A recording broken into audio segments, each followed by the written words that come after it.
Hello बच्चों, कैसे हैं आप सब। मुझे उम्मीद है कि आप सब अपने अपने घर में होंगे और सुरक्षित होंगे। हमने पाठ 3 तक पढ़ाई कर ली थी। उसके प्रश्न उत्तर, अभ्यास प्रश्न सब कुछ लिखा जा चुका है। उसके बाद आप लोगों को क्रमशः पाठ 1, 2 और 3 के वर्कशीट्स दिए गए थे, उसे भी आप लोगों ने पूरा कर लिया है। जिन्होंने नहीं किया है तो हमारे द्वारा दिए गए आंसर शीट से देख करके उसके आंसर्स आप लिख लीजिएगा। बच्चों, पढ़ाई के क्रम को आगे बढ़ाते हुए अब हम पाठ 4 अधिक बलवान कौन पढ़ेंगे। मुझे उम्मीद है आप सब ने पुस्तक खरीद लिया होगा। अगर आप लोगों के पास पुस्तक नहीं है तो आपके सामने जो वीडियो है उसमें पूरी कहानी दी हुई है। मैं अधिक बलवान कौन का सारांश आप लोगों को बताती हूँ और अंत में आपको ये बताऊँगी कि इस कहानी से आपको क्या शिक्षा मिलती है। बच्चों, ईश्वर ने हम सबको ताकत दी है, हम सबको गुण दिया है। कोई ना कोई क्वालिटी हम में ज़रूर होती है, लेकिन हमें कभी भी अपने गुणों का बखान नहीं करना चाहिए और अपने गुणों पर घमंड नहीं करना चाहिए। इस कहानी में हवा, जो कि घमंडी थी, उसने सूरज से बहस करना शुरू कर दिया कि मैं तुमसे अधिक बलवान हूँ। सूरज भी कहाँ पीछे हटने वाला था। सूरज ने कहा, नहीं, मैं तुमसे अधिक बलवान हूँ।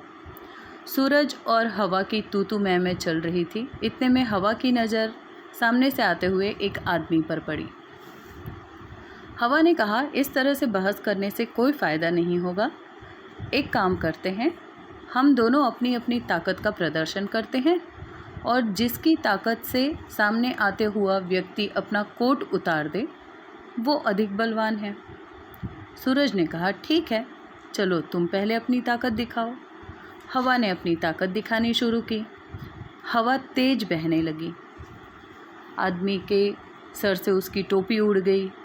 उसको आँख खोलने में परेशानी होने लगी, उसको चलने में परेशानी होने लगी, उसके कपड़े उड़ रहे थे। लेकिन उस आदमी ने जल्दी जल्दी अपने दोनों हाथों से शरीर में लपेटा हुआ अपना कोट पकड़ लिया और जल्दी से कोट के बटन लगा लिए।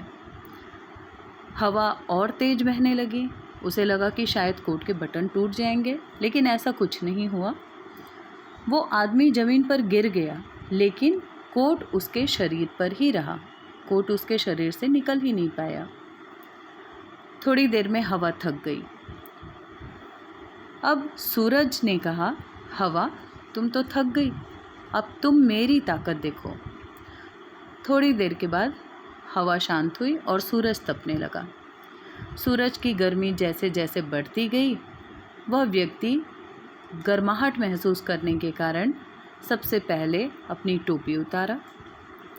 थोड़े आगे चलने के बाद उसने अपने कोट के बटन खोल दिए।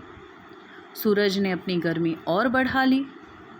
अब उस व्यक्ति से कोट पहनकर चलना संभव नहीं हो पा रहा था।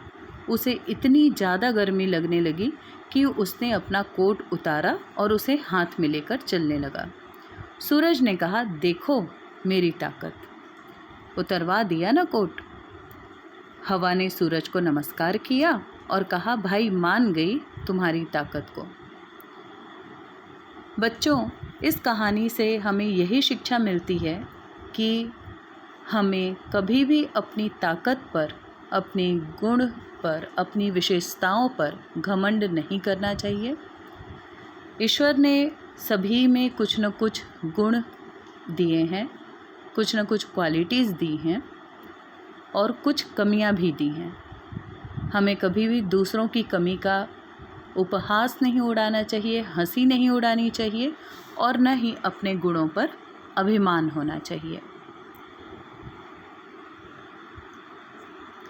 आशा है आप सब इस कहानी का सार समझ गए होंगे और आगे हम व्हाट्सएप ग्रुप में इसका प्रश्न उत्तर, अभ्यास प्रश्न देंगे, उसे आप लोग अपनी कॉपी में लिख लीजिएगा।